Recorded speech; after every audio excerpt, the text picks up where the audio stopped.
yeah, well, thanks for coming over to Bossier. Yeah, man, crossing the river. My shoes. It's a rare day. My shoes are dirty. Mud all. I didn't bring my gun. I can do a long intro for both of these guys. Let's do it. A story. Let's do it. My first memory of both of them. So probably 2016, I was in a BNI group, a networking group, and this young lady joined, and Allison. Yeah. And she said, well, I'm Joseph Ewan's assistant. Like, I should know who that is. And I'm like, well, okay, what does he do? He's like, well, he's a barber. I'm like, what barber has an assistant? You know? I mean, so, yeah, exactly. And so anyways, for the first 6 months, she just talked about how great Joseph was. And so I was like, well, you know, up until that point, my two experiences with getting haircuts was growing up in a small town, going to like the old man that was smoking in my face, you know, and getting my tapered haircut, you know. Then with a smell of panade. Then my second, then after that, it was all, you know, sports clips or supercuts. And not the same person. It was like put my name in the book. You've got like 17 17 kids too, so there's an economic situation for you. Yeah. Come on, kids, we're going to Saturday.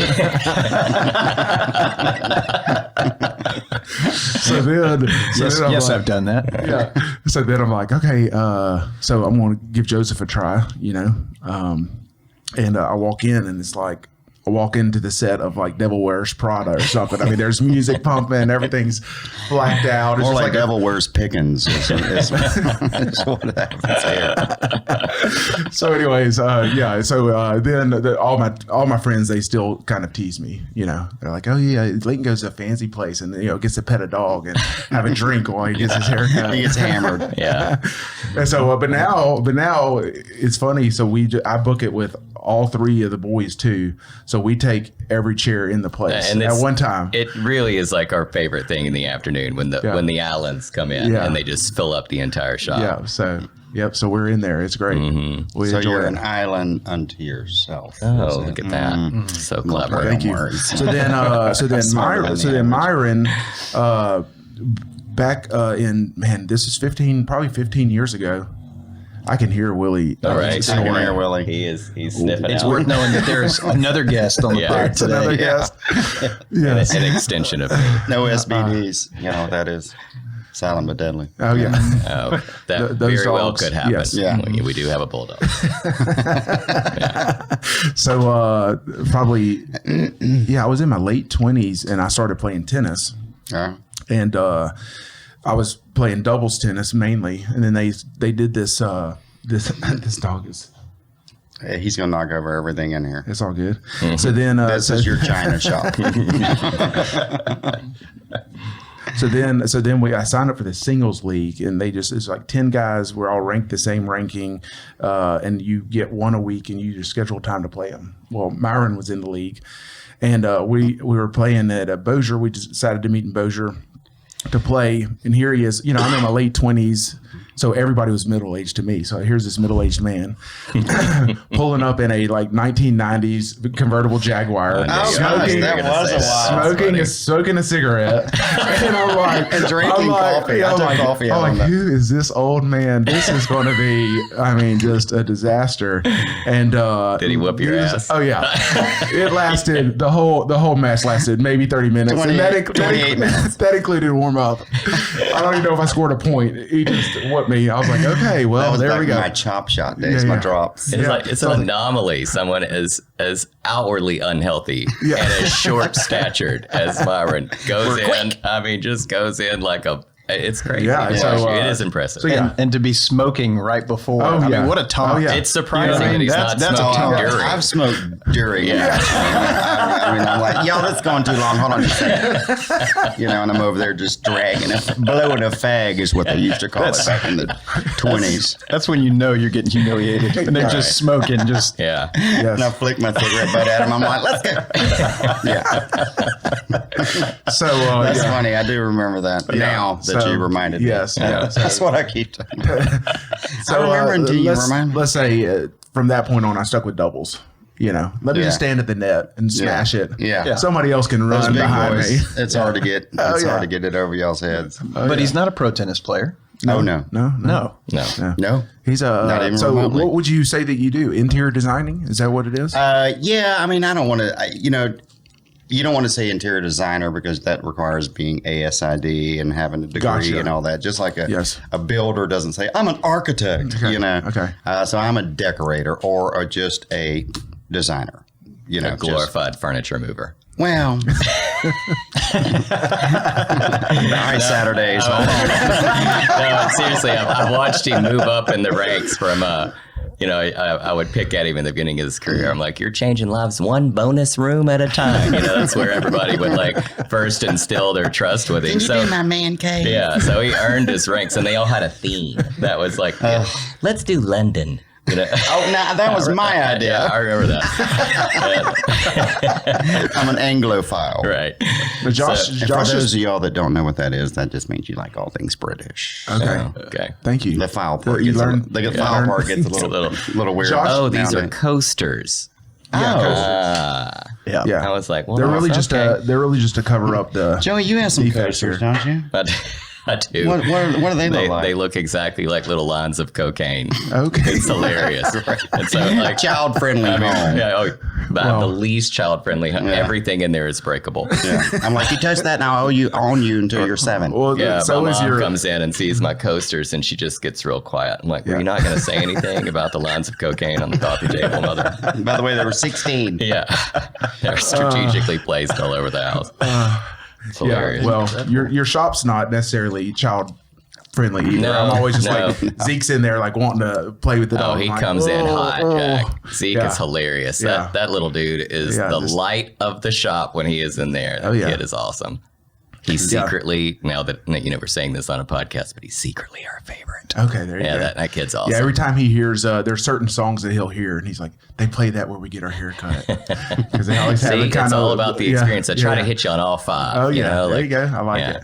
I like it. It's part of the brand. So you've made since I've been coming and getting my hair cut with you, I guess 8 years, and through the pandemic, right? Had a few where I snuck in the side door and kitchen beautician days. Yeah, I was waiting for somebody to oppose me because I had you did have a few, didn't you? Well, I did. I had some stakeouts even. I mean, it was crazy. But I had people. How dare you try to make money? I know, seriously. But I had people like Ron Machota and old Golly on the porch doing business. I was like, somebody come at me. I'm just, I've got the power on Get the porch. Golly. So, but you've changed kind of your model some. Yeah, I have. So for 26 years, I catered to all individuals, male, female, all that kind of stuff. My passion was always men's grooming. Everyone was aware of that. I made no bones about it.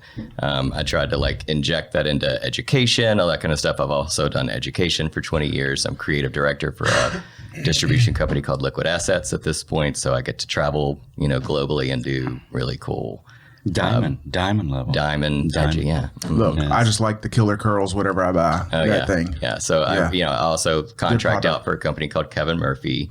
So if you're going to be an educator, you really have to have a big brand. If I can do a formal complaint, I can never get the thing down. Literally, how would people bring them by so that we can open them up after they purchase? So I just use the same one. I just take it and put it in the new one. So I probably had it on 10 bottles. Stem of the it's a design flaw for sure. Yeah, but it's a great product. It is. It's all made out of ocean waste plastic too. I'm sure that has something to do with it. All right, didn't even know. Right. Stupid environmentalists. Stupid environmentalists. Can't make a damn bottle. It's a screw-on cap, you dumbass. Can we curse on that? My mom is going to complain, but it's okay. Well, send her Myron's way. That's right. She need her man cave redone. Oh no, that could be rid of all that could be a euphemism. Maybe want to send her to Joey first. Okay, got it. Moving right on. All right, so you're you travel, train, travel and training, and Yeah, my last biggest thing was in Budapest. That was awesome. So yeah, every 2 years we do a really big show for Kevin Murphy. 1 year it was in Austin. 2 years later it was in Budapest, Hungary. It was super interesting. I thought it was Budapest. Budapest, yes. When you're in Budapest, they say Budapest. Okay. And there's Buda and there's Pest. It's 2 different cities. Oh, didn't know interesting. That's separated by the Danube River. Like Shreveport-Bossier. Right, there you go. Exactly. Right. Cool. Yeah. Similar. Yeah, very similar. Nobody wants to go to Pest, just like Bossier. Pest is the Bossier. There's nothing over there. Oh, it's funny. But no, like education's always been a really big part of what I do. And I try to bring all that back into Shreveport. Quite honestly, I had a foot out the door for probably 25 of those 26 years. Yeah. And, I made a lovely living. I made lovely connections with people. I loved the people. I just didn't always have this like intense passion for women's hair, though I was good at it. The market was good, make a lot of money. Why not? And I started young. So you kind of stay put and follow that money. And so 7 years ago, I opened a barber shop on top of having a big endeavor that I did downtown, restoring a historic building, turning it into a salon. Painting it black. Yeah, that was awesome. I'm sure nobody cared about that. Got no pushback about that whatsoever. And I just want to name names so badly at this point. I was on an architectural tour of downtown. They had invited somebody in, they're specialist in architect or something. He's like, well, there's a good consistency of the building that gives you a really historic kind of a feel until you get to this one. And he pointed right at Joey's building. I'm like, I know. Well, and that's the whole point. I'm peacocking, even with the with the facade of the building. I mean, the whole point is to build a brand, create a difference, create an experience from the moment you walk in the door. Yeah. So it's. Now I'm thinking through that too, because I remember reading early business books, and it was like with the new generation. This is in the 2000s, but they were real big on the multi-sensory experience, right. And then you mentioning that, it's like literally I've been experiencing that and didn't even know. I mean, you notice it smells consistent, like, and that's the other thing too, consistency with brand building or any kind of business building. Whatever you do day one, treat every day like the first day, and so that just builds that consistency in that, and people start to trust you because they know what to expect. Yeah. And from the aesthetic to the smell to the sound to what's served, I always had candy and always had wine and always had bourbon and always had loud music, and it always smells like eucalyptus and lavender in there, so. And former money that people had in their pockets. And the point of downtown, honestly, was to, and just like you said, what your experience was of going to Saturdays or whatever, I wanted, because my clientele just so happened to be kind of on the fancier side. Didn't try for that to happen. It just sort of happened organically.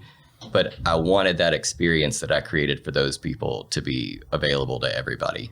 And that's what I was really trying to do downtown. Was it a huge win? Not incredibly, but it was an amazing experience that I learned an astronomical amount of things. And so when I really got to the point where I could start expanding passion, that's how the barbershop happened. And there's a really interesting, weird, kind of sad story about that, how it came to be. I had a friend that was in a coma for 42 days, and I went to the art of shaving to learn how to shave so I could shave his face in a coma. And the barbershop was born from that. I mean, there's a lot of details to that, but that really is the short story. Josh, you ever had a hot shave? Oh man, it's an incredible experience. At my house last night, I had that water just warmed up. Oh man, they put towels on your face. We used about 87 hot towels on you. Mach 6 on the blades, buddy. Just going to town. Nice. Norelco is my jam. So the answer is no. Right, yeah. Well, you need to come in and do it. It really and I got to is tell nice. you, like Myron, he comes in on occasion, almost when I force him to. I'm like, you're looking a little unkempt. I do. Yeah. And I was like, come in and let me get you cleaned up, and he gushes about it like he's never had one before. He's like, that is just amazing. It smells so fresh in here. And what's so funny is you say the same thing every time. I got to get Marlon in here to get one of these. Every single time you think of your brother, you're so selfless. Yet I've still not gotten it in. Right. So, so anyway, this is the long version of to get to this place. Very. Yeah.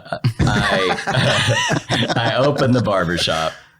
It took off gangbusters. And honestly, I was robbing Peter to pay Paul with the downtown experience. Like the barbershop doing $30 haircuts. I mean, it was crazy. They made an astronomical amount of money. And so then I ended up closing downtown. I still own the building, leased it out to a barber college, so it's kind of paying for itself. And then moved there was a salon right next door to the barbershop. And so I was going to start segueing, but I ended up doing 7 years of back and forth until I finally called it. And I was like, all right, I'm just doing men's grooming now. Yeah. And, I've waited too long. We were long past that point that I could do it. I just didn't want a coup to be staged against me, a hit put out for me, because it was serious business. Those women are, they're serious. They take it serious. The customer service is a little different. Huh? Yeah. The approach. Yeah. So, we're rocking But he and rolling. severed it. And I mean, he was he was booked up for 3 weeks. And he's like, I'm not doing women's hair anymore. Bye. And they're all like, oh, wait, does that include, Well, the thing is, I kept trying to figure out a way to do it. There's no way to do it. There's no way to do it. You can't, you sure as hell can't cherry pick, right? That would be the worst thing in the world. Yeah. Susie got it, but, Susie Q didn't. That would not be good. And then, it was time. And, the mistake that I made is that I did wait too long, and I was just people pleasing until I got to a point where I just couldn't. And you kind of made that decision where we were in Quebec City, right? Or in that area or that time frame. Yes. I knew I knew that really at the new year, I didn't want to do it anymore, but I was being chicken about not doing it because I'd built all these relationships for so long, and those were very valuable to me. And you do build relationships in our industry. I mean, I'm friends with a lot of my clients. Oh, yeah. Yeah. And that's always so special, too, doing business in a large town as Shreveport is. World's largest town. That's mine. Myron on there. Hashtag Myron Griffing. Myron Griffing. Space Interiors. Myron Griffing Interiors. Me.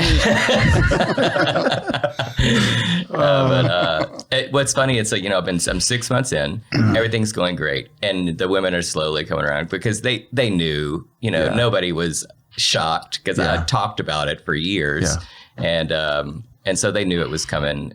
Did I handle it perfectly? No. Yeah. But I'm still grateful for where we're at right now. And now, slowly but surely, they come in there like, oh, I miss you. I just want to see you. I'm so glad you're happy. So glad you're doing well. And that is the best, feeling ever for me, and just very validating that I did the right thing. And I knew once the dust settled, their highlights are fine. They're probably paying half as much. Their husbands are happy.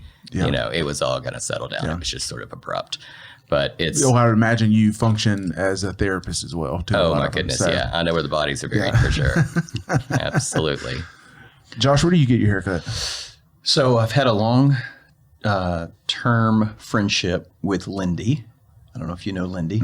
She used to come out to the shows when she was like a 16-year-old. Okay. And so she's been doing hair over on Viking Drive, and just been a long-term friend, and I love her. And so that's where I go. Were you friends first, or did you develop a friendship after? No. Like I said, we played a lot of music, and she would come out when she, we just knew each other from way back when. Right. So she's been doing this thing, and all of our kind of group of folks would come and see her, and I don't know, but I'm super intrigued. I'm just so curious. Layton's told me about this, right? He's told me a little bit about the experience, and I have to ask because I'm so curious. Okay.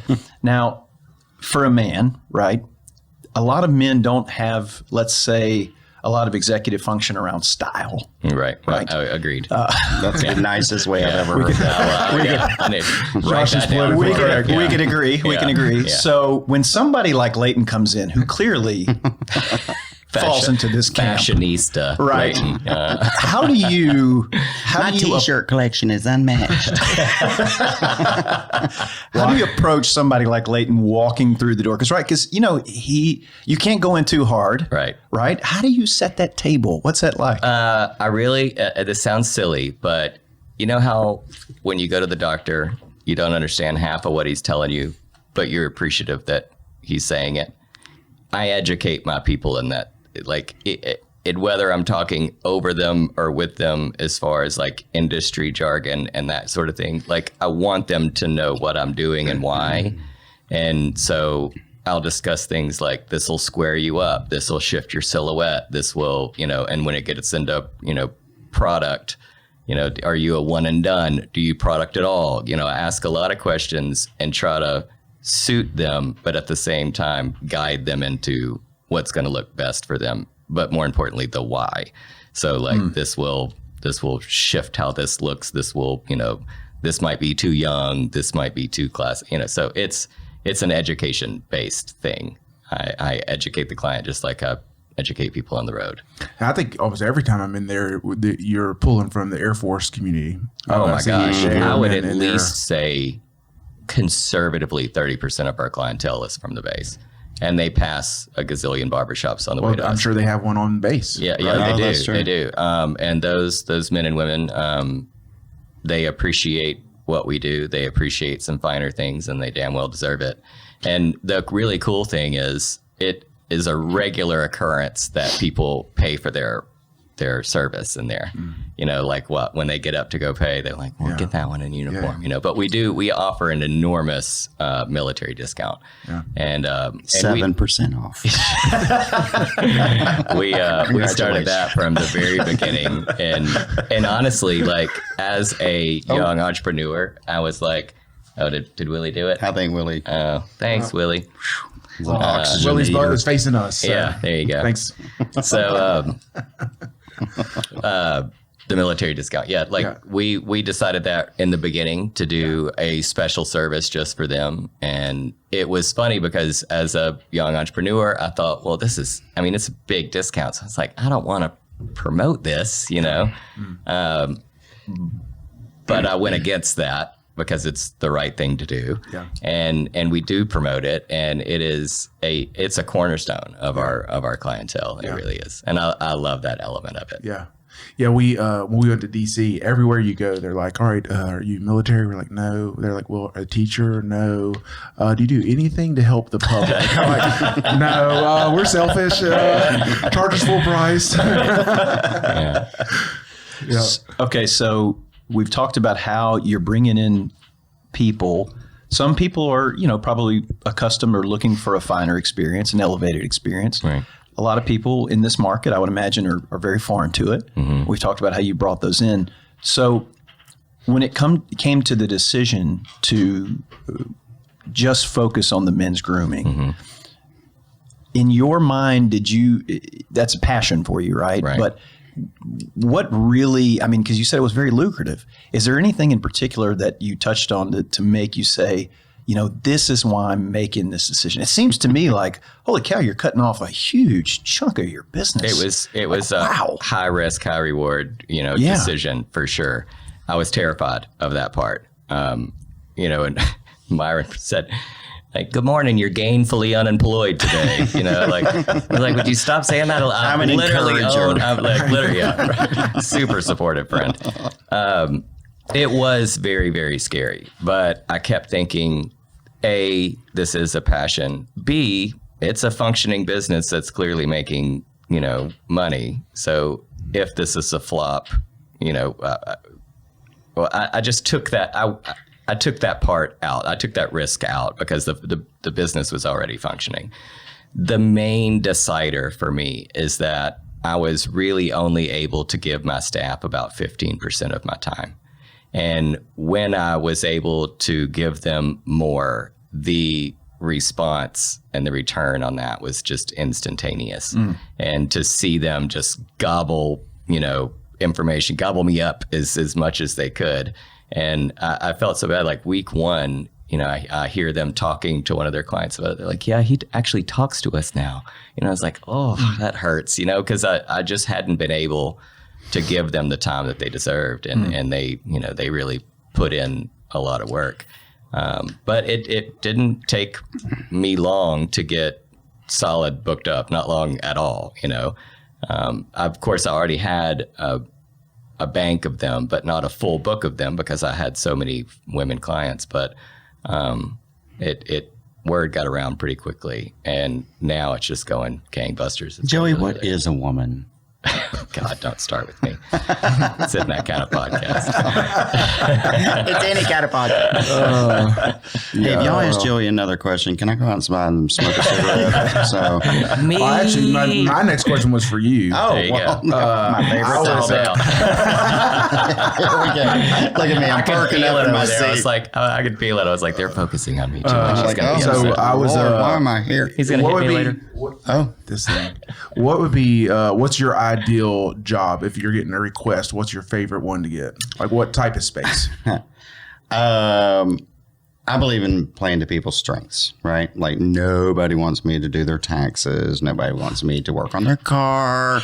Nobody wants me to do, I don't even know how to hook up a ceiling fan. Joey can do stuff like that. Yeah, I'm handier. Yeah. For sure. It's nice to have a man around that. And we're not a couple. We're not. Can you hear me when I'm talking? Yes. I mean, you can get tighter. Yeah, it's just not something like it's like has a compression on it or something. We got you. I've almost said that like 4 times. All right. My 12-year-old does listen to this podcast. So he's a big fan. Yeah. Okay. He is. He wants to be on it. So Oh, well, that'd be neat. there you go. All right. So sorry. Go ahead. What we saying? I'll be sure to tune into that one. What's your 12-year-olds talk about nothing. Okay. What's your question? Did you already ask it? Oh, okay. My response. My favorite kind of client. Oh, yes, that's right. I did get into the is the kind that trusts me. Like I just had a really good client, a double lawyer family. They were renting, and that's what a lot of people are doing right now is renovating. They love their house, they love their neighborhood, they love their neighbors, but they've been there for 25 years and it looks exactly the same. And so a lot of people are just like, well, let's just renovate the whole thing. It's cheaper to instead do that of than buy a new moving house. and going through all that rigmarole. And we've both just recently moved. And let me tell you something, it is a biscuit. Yeah. And it's just, it's mind numbing. It's in all the littles. It's just like more boxes. So it's just the kind that trusts. So you just show them stuff and I'm like, this is the color palette that I want to do. I want to work with a lot of neutrals because you have a lot of art. This is specific couple, and and then we're gonna pare down everything, but we've got to start editing down your stuff. So what I need y'all to do is pick out your favorite things that you must have up on your walls or in your room or whatever, and then put a maybe pile, and then we can live without it pile, and we do that. But the ones that actually trust me enough to know that I know what I'm doing, just like, a surgeon knows what he's doing. You don't walk up to a surgeon and go, do you think you should, you don't, no one does that. And I don't say that to my accountant. I don't, I don't tell him how to do my taxes and all that kind of stuff. So those type people, but then you have the flip side where there's a lot of input. Oh yeah. And I hear about these later on. Yeah. So it's super frustrated. It's frustrating, but it's a first world frustration. Right. It's like my wealthy client wants to do things her way, and I'm like, okay. Are you doing commercial spaces or mainly residential? And I would love to do like more commercial. If anybody's listening, Hashtag Myron Griffing spaces. Myron Griffing interiors. Yeah, you love doing commercial spaces. Yeah, they are fun. And I'll say it, and if you have any female listeners, they're probably not going to like this, but generally in a commercial space, you have a man that's, hey, I need my law firm redone. And not that, there aren't women. I don't see genders, so I don't even know what you're. And, But they're like sitting up there doing their busy work. Like I'm a lawyer, and I'm like, they're like, do you think it looks good? I'm like, I think it looks awesome. They're like, do it, and I'm like, let's do it, you know. Yeah. And so those are like just dream jobs. Yeah. So that's it. Yeah. Well, I'm curious because you've obviously developed a reputation. You've got a client base, and man, I have to imagine that.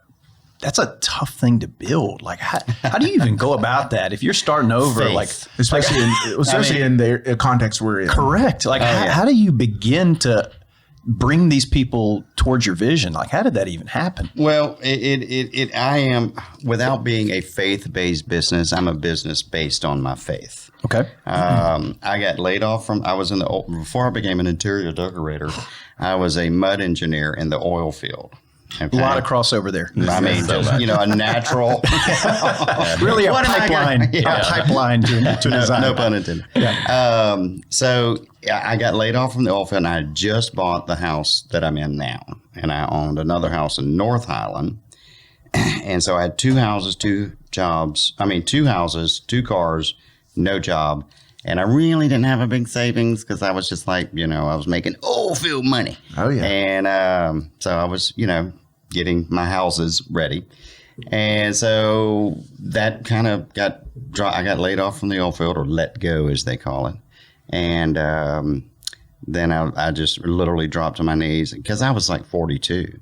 I didn't know. I was flipping, just going, jumping, job. He had 31 jobs. 31 jobs. Being an interior decorator is my 31st job since college. Nice. Yeah. Is it nice? Like 2. What was your? I'm literally an example of how not to do it. What was your favorite other than what you do now? No, I can answer. Probably living in Kansas City, working at Sprint.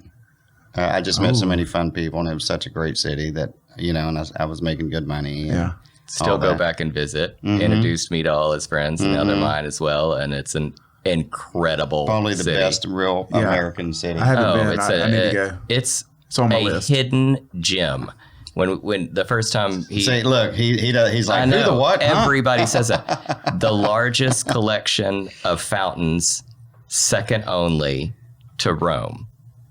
Isn't that amazing? I mean, like per capita, So it's the only other city that has more boulevards is Paris. It used to be called Paris of the Plains. It's a beautiful city. Beautiful. I mean, and it's 2 different. It's Kansas City, Missouri, KCMO, right? and KCK. Yeah. So which one is? Which is like Shreveport. Buddha or Pest? Which where are we going? Buddha. It's Buddha. Okay. Yeah. It is a Shreveport poacher to trash. too. The Trash first KCK. time we went, he was like, "Hey, are you a KCK or KCMO?" She's like, "KCMO." Okay, we'll receive you. You're fine. Yeah. If you're KCK, it's like, I'm so sorry for your luck. That's terrible. But I mean, all their suburbs are in Kansas, like Overland Park and Leawood, which is called Lily White Leawood. They're very, very wealthy, and always ranked in the top 5. So if you go for a weekend or 4 days, should we stay downtown or should we stay in Kansas City, Missouri? Stay on the Country Club Plaza probably because you can get out and walk around it. The Country Club Plaza is a really nice version, and not as old as the French Quarter. It was built in the 1920s. I didn't realize that. I thought it was newer than that. I didn't realize it was old. Oh well, it's like 100 years old. So well kept. Yeah. It's like 30 city blocks of just Mediterranean style architecture. They modeled it after Seville, Spain. I really could work for Kansas City. I mean, I could work as a consultant. You go to Brooke and be like, hey, last year we went to Ireland, stayed in the castle. This year we're going to Kansas City. City. I'm going to stay in that Holiday Inn over there. It's shocking. He drugged me there the first time, and I'm just going. Myron can't go to the mailbox by himself, so it's like, sure, I'll go to KC. I like to poop and sleep by myself. And that's it. Meanwhile, I'm like, I don't want to see anybody for 17 days. Or speak. Yeah, I don't.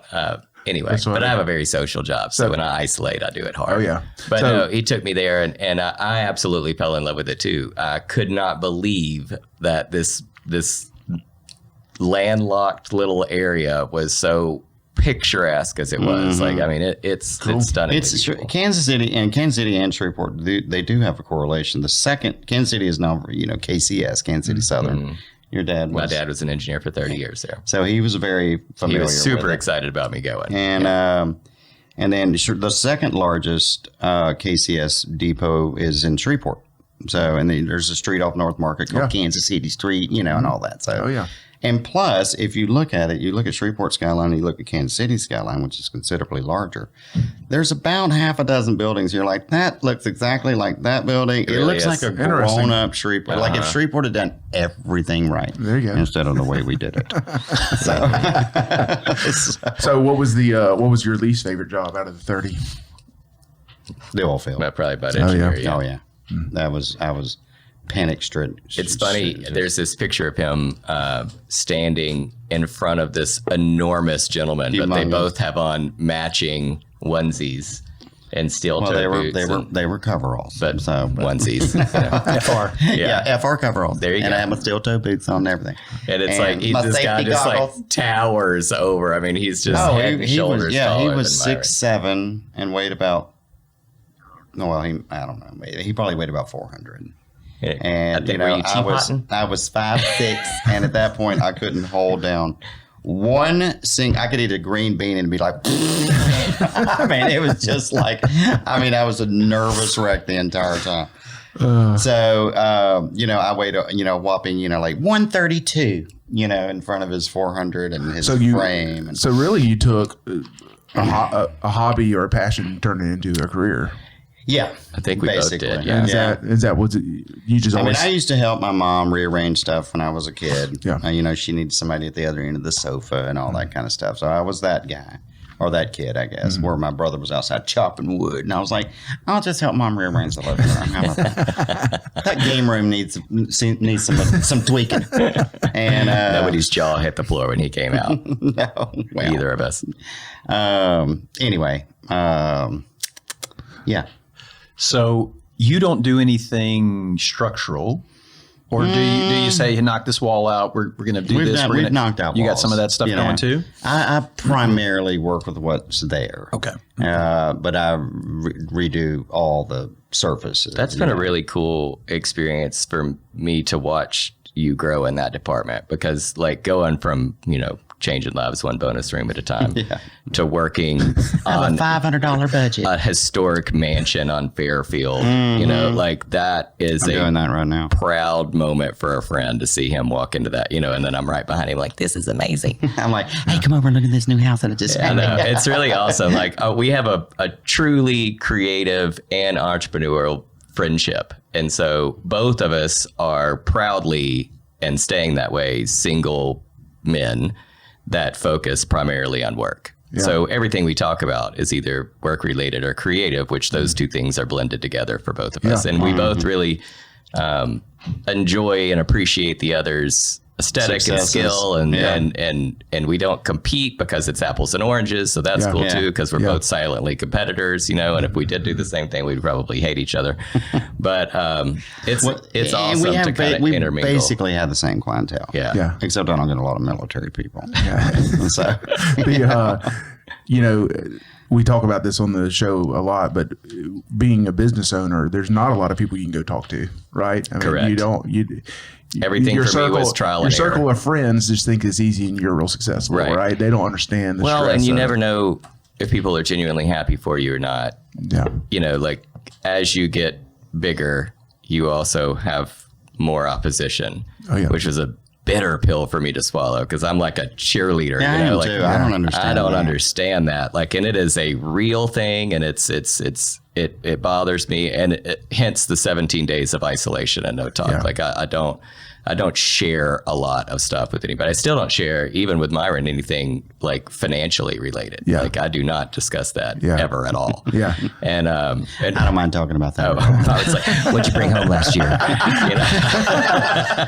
Well, one thing that I appreciate is being a business owner. When I go into an establishment like yours, and you can tell, I can pick up on things that you're going through as a business owner, right? Without even really having to say it. Oh, please do tell. Well, it's just, Clint Davis, who has this same thing. If I'm in a therapy session with Clint, which is so many commonalities of working with independent contractors that, you're, that think that you make a whole lot of money. Oh yeah, for sure. Yeah, they're trying to squeeze you. And it's like, hey, it's not worth the headache if I don't make any money off of you, you know. So yeah, just give Joey 2 cocktails and he makes the most money of anyone in the world. He's like, I'll buy everyone's dinner here. I think I'm a baller when I'm drinking. Like, and it's been that way. I need to be on that train. I mean, it's nice to caboose on that one. Myron's like, somebody get him a mint julep. I'm hungry. And a martini stat. Making a triple. Myron just walks behind me, gobbling it all up. So we like to talk about food on the podcast. Okay. So there's a good transition. Yeah. So if you are going to take out the staff or you're going to just go somewhere for a drink and dinner, where's your go-to? I know this sounds crazy, but my first knee-jerk reaction is I love to cook for him. I'm a cook, and I put and it's a love experience for me. So when I do want to feed my staff, it's not just about feeding them. It's about the act of service of like cooking something for them, and it always ends up being some of our favorite. What do you think your best at cooking? Oh, I'm any kind of fall related big pots of stuff. Just recently made a white bean chicken chili, which I swore incredible. I would never make again because I get constant requests for it. It's delicious. It's pretty good. And then he makes cracked cornbread. Meth cornbread? What is it? Meth corn. I bet that tastes terrible. You pick a lot of scabs when you do it. I was up for days after that cornbread. There's bugs under my skin. My head itches. No, actually, you know what's funny? Jenny Johnston, another interior designer, she gave me that recipe for the cracked cornbread. Oh, that's good. And I had to ask her for it like 97 times because I don't know how to save anything, or didn't at the time know how to save anything on my phone. I'm like, can you send me that one more time? Yeah, I still don't think you do because you asked for this address within 12 hours of it. This address is a little tricky. That was for him because he uses Google Maps, which is terrible. He's a Samsung guy. He's a superior product. I just used the Apple one. I'm all Apple. He's all. And I clicked it and it was like, here's some stuff that's near that kinda. And I'm like, what? And since we don't know Bossier, I'm like, I know Bossier. You only have 3 streets. It's not hard. Texas, Benton, or Airline. That's He's like, what the hell is Highway 72? Yeah. I thought, they're making that up. They're going to get us over there and kill us. Are we going to Lucky Palace? You need to take it easy on that cornbread. But yeah, the cornbread is delicious. Yeah. What else? Then literally the next night he made a. We really do sound like a couple. I'm like, the next night Joey made it delicious. Meanwhile, when I was brushing his hair after dinner, you only did 98 strokes. I got 2 more.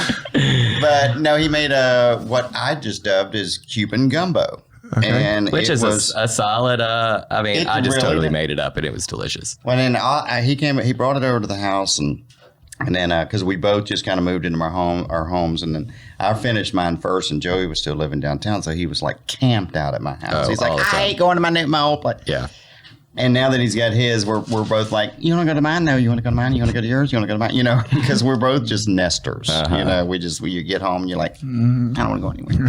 And because we both are lovers of our dogs too, so we get home with our dogs. Even though mine goes everywhere with me, but yours kind of do too. Well, I have 3, so it's not as easy for me to pack up. One fur-covered cinder block and take them. Mine are like, You, Joe, I've heard you talk about the farm before. Do you still, is that a thing? That's yeah. I'll always have the farm. The farm was gifted to me about 15, 16 years ago. It's in Red River Parish, so I actually have to cross the river to get to it too. But it's 45 minutes south of here, and it's north of Coshada. Sounds like 17 miles Josh's north house. of Coshada. I love it. It's 60 acres out in the middle of nowhere with the most adorable little farmhouse that I have turned out. It was a tear down that my dad, when he bought the property, they threw in the house. There were squatters in it and all this. Well, my dad is the handiest human being on the planet. He just did little bits to this house at a time, and then I went in and did all my thing too. So it's now, she's dolled up. Yeah, it's a cute little. It's probably great to have during the pandemic too, huh? Oh man, and everybody wanted to be apocalypse. out there. Everybody wanted to be out there doing that. And then like anytime there's a hurricane coming, some of my New Orleans friends want to come in and stay at the farm and stuff like that. But I love the farm. It's awesome. It's never going anywhere. And when people see me moving around, they're like, did you sell the farm? I'm like, I'm never going to sell that. But like that is a constant and forever in my life. But it creates an anomaly in me. People don't think, when you look at me, the fancy barber with an assistant and a bulldog and a gold chain, that I would be a gun-toting, and pearls. And pearls. Let's not forget the pearls. A gun-toting Republican farmer, you know. Like, a pearl-wearing, gun-toting. I like to bridge the gap. I'm a bridge. We are bridges. We are bridges. We say that all the time. We do more for the gay community, the LGBT, even though, the LGBTQ. To be quite honest with you, like, we don't have great relationships with our community. It's even difficult for me to say our community because I don't feel a part of it. I never have. And they hate us. Well, they hate me. They hate you. The party of love and acceptance hates me. Well, Myron has strong opinions and doesn't mind sharing them. And they're my own. Yeah. And I that's true. I keep my mouth shut about it, but it's just never been a big part of my business. Yeah. But I've never invested in it either. It just organically just wasn't. But at the same time, like I have always felt like I've been a bridge, and Myron is the same way. Like we'll get you a seat at the table quicker than a drag queen carrying a sign, like protesters or flag wavers. I take no issue in the same way that Myron does, but I respect where his issue comes from and why. I kind of see all of it a little differently. I ride in the middle. He's also younger than I am, so, and more tolerant. Has there ever been a discussion of a reality TV show? Because I'm thinking this would be great. We talk about it. Just within ourselves. We're like, someone should put a camera on us. I mean, we had a thing the other night, and we sat around, and Joey's got this really nice semicircular sofa. Semicircular sofa. Say that 7 times. Crescent sofa. Okay. Crescent. It's not nearly as fun. It just sounds fancy. He's got this crescent-shaped sofa. And we sat around and guffawed. It was over nothing. And it was I was like, I'd watch that 27 times in one day. And it's just as natural as breathing in and out to both of us because we're natural pickers, which probably is why we're both single. Because like if I am with someone, you're a constant target for me. I can't help it. It is a love language of mine. I'm a picker, and the more I pick at you, the more I love you. And it's just how I communicate. So when Myron and I met, it was instantaneous because we were both pickers. And I mean, I cut you down the first time you were at my house when you were wearing that vest. And I was like, girl, is that vest come a little bit larger? You're starting to look like a pork loin over there. It just buttons were just first of all, it was a waistcoat. A waste of money. I custom made one at that. I love clothes, but I also about a 10 to 20 pound weight fluctuator. And so when they get uncomfortable is when I decide that I need to start doing something about it. It's time. Yeah. But I can't put on a pound. Yeah. I mean, I've been the same size since Reagan. So that's Ronald Reagan to you other. It's the cigarettes. That's exactly right. There you go. Yeah. It's a winning combo. So intrigued by both of you guys. Number one, and hilarious. I've really enjoyed this conversation. But I wonder about this, and you talk about your background a little bit, and you talk about the context of this city, right? So I think that, if you're in business, number one, you're different. Just you're wired differently. Agreed. Right? You stand up against almost incredible odds every single day. And you're just wired to get back up and do it. Right. But for you both, who I would say strive to create an oasis in this place with what you do, right?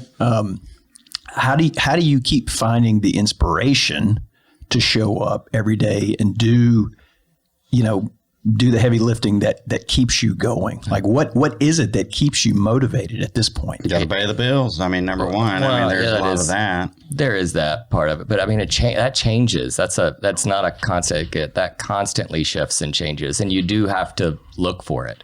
Because I've reached burnout many times, but it can be something really small and insignificant, or it can be something huge. I mean, I've changed everything without changing anything, like it's just this shift that you have to create to find something fun and interesting, a new challenge. I think Myron tries to step out from time to time to challenge himself. I try to step out from time to time to challenge, and I took on doing custom made hair pieces and had more fun than I'd ever done, just because it was a new problem to solve, but also it could be a new custom made waistcoat could get me just as excited, it just depends on the day and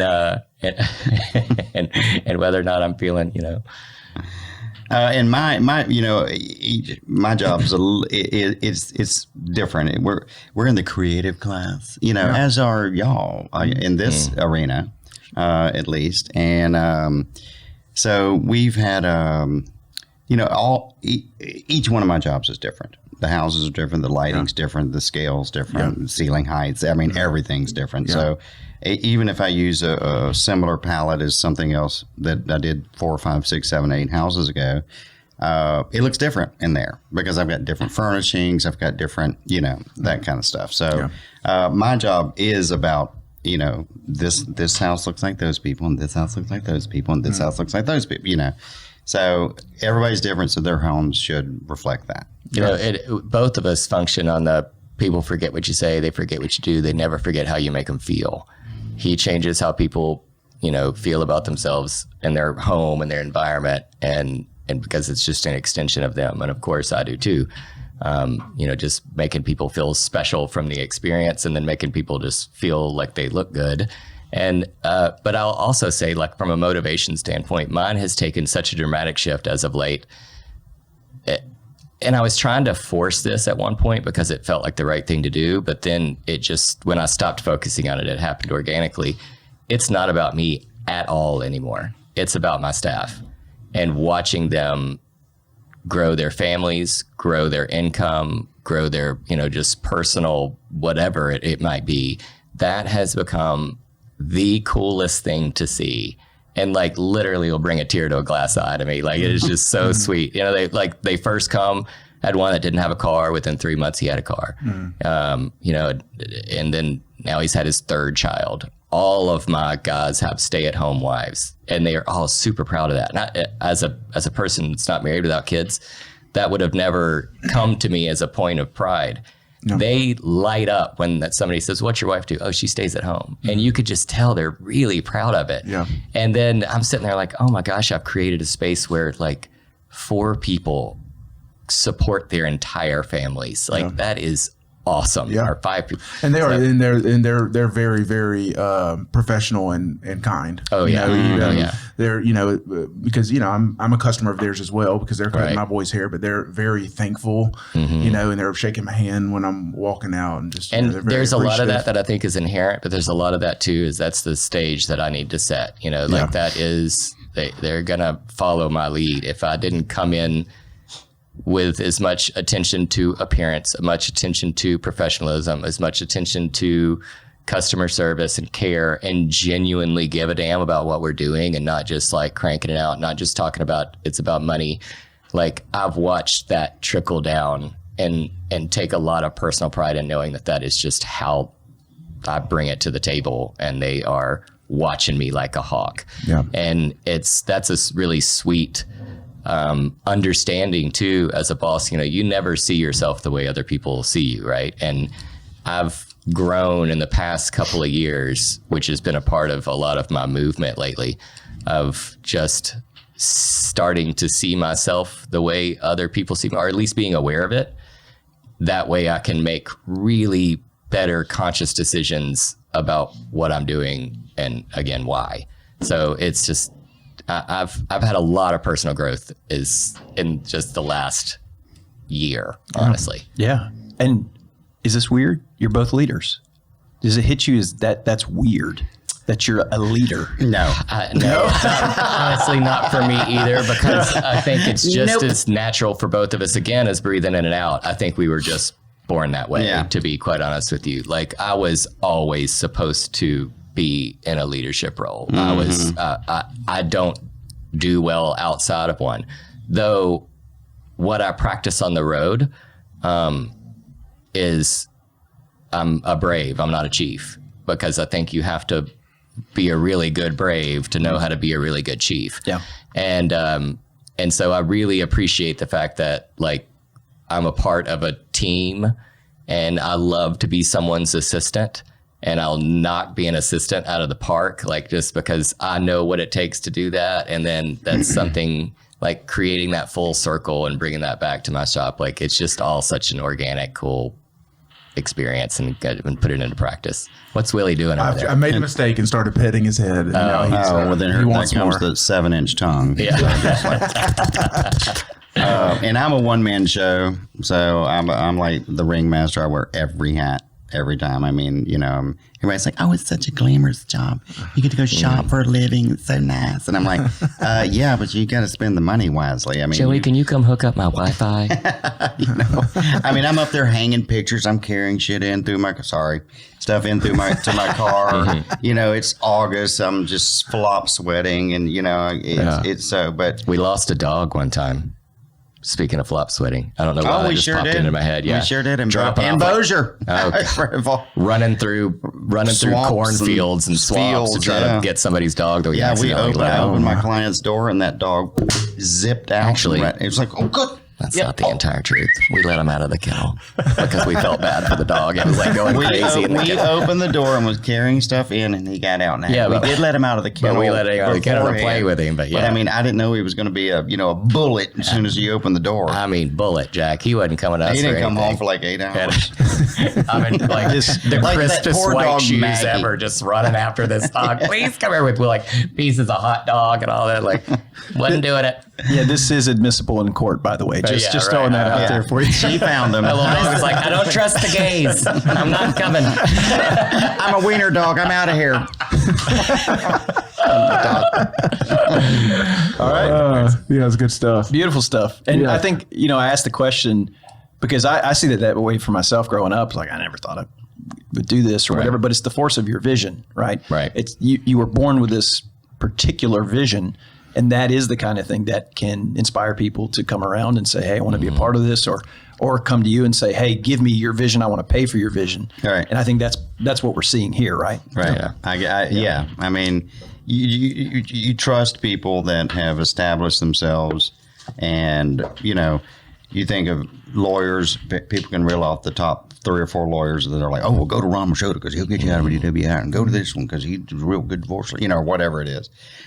Joey for hair, I think a good leadership role quality, though, is that the buck always stops with me. Like, I don't ever pass accountability. And I think that's just a natural thing, too, that sort of defines leadership. Like, okay, this is where we're at. This is what I invested in it, good, bad, or otherwise. And just being not someone that's just constantly blaming the boss or the decision maker, that immediately tells me you're not a leader. Yeah. And you're not going to be, right. Like it took me a long time to understand that and to see that, but that's a big thing that I watch in trying to train trainers and find leaders is that if you're constantly blaming the decision maker, then it's not for you, and that's okay. Yeah.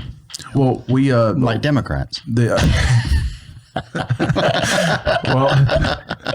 The purpose of our podcast really is to highlight people in our community that make our community better. And I know that, if you didn't love this largest town of Shreveport, then you wouldn't still be here, right? I mean, and so we thank you for being here and making it a better community. Man, thank you.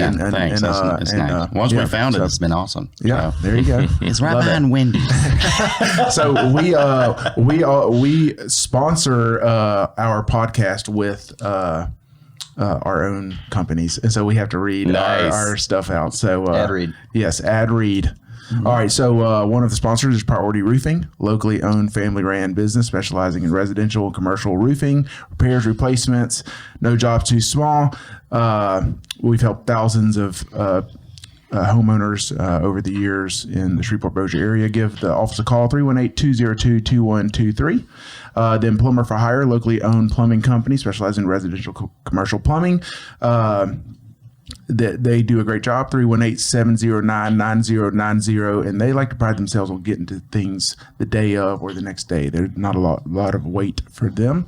And then Clint Davis Counseling, thanks. He lets us use his studio, and they do a great job in our community with 3 offices, helping people make lasting internal change for external growth and success. So I was thinking about the atmosphere that you created with your business. And so we're Ivy's Building Materials. Come into the store, get that fertilizer smell right when you get through the door. Okay, that's that Roundup bonus S you're going to be wafting in. Hardware store, Pro Lumber and Building Materials. We're now installing doors and windows and flooring. So check us out at iveylumber.com. 3 stores: Blanchard, Mansfield, and Hawn. Yes. Nice. Yeah. Can we plug ours as well? Yes. Yes, absolutely. So Joseph Guin Barber. That's josephguinbarber.com. You can book online.